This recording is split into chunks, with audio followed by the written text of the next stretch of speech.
Several days of public funeral services coming to an end today at Windsor Castle, where Queen Elizabeth II was laid to rest.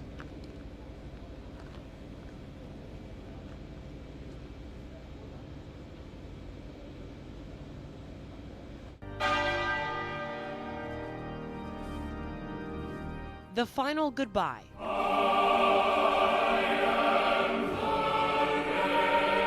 Queen Elizabeth II, the longest reigning monarch in the world, laid to rest.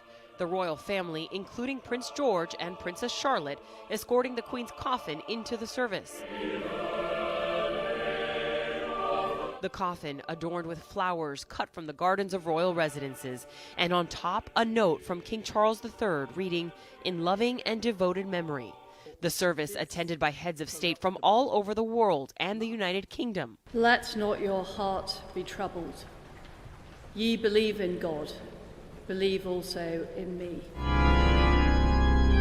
The royal family following the coffin out as the procession went through London. At precisely 10:44, the Queen's coffin was taken out of Westminster Hall and loaded onto the state gun carriage to be escorted to Westminster Abbey by the royal family, and most notably Prince George and Princess Charlotte, to mark the start of the funeral.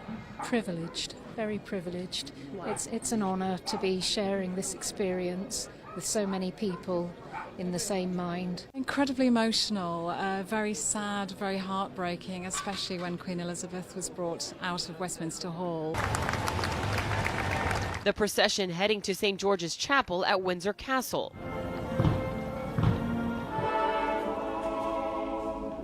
A final public service before the Queen was lowered to her final resting place alongside her husband of 73 years, Prince Philip. Her late Majesty's broadcast during COVID lockdown ended with "We will meet again." Words of hope from a song of Vera Lynn. All who follow the Queen's example and inspiration of trust and faith in God can with her say, "We will."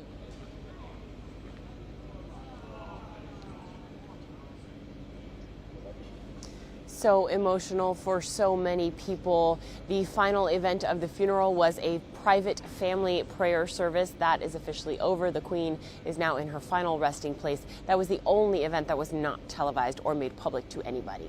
Calvin, I'll send it back to you.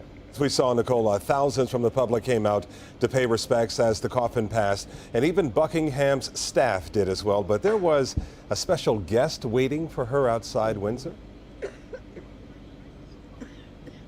There was a few special guests, actually. It was the Queen's pony, Emma, and her two corgis, Sandy and Muick. They were waiting for her at Windsor for the coffin to arrive. You know, the Queen had up to 30 corgis in her life, and she loved horses. I mean, an avid love for horses. Many people know that about her, so it was very special for them to be waiting for her to pay their respects to the Queen.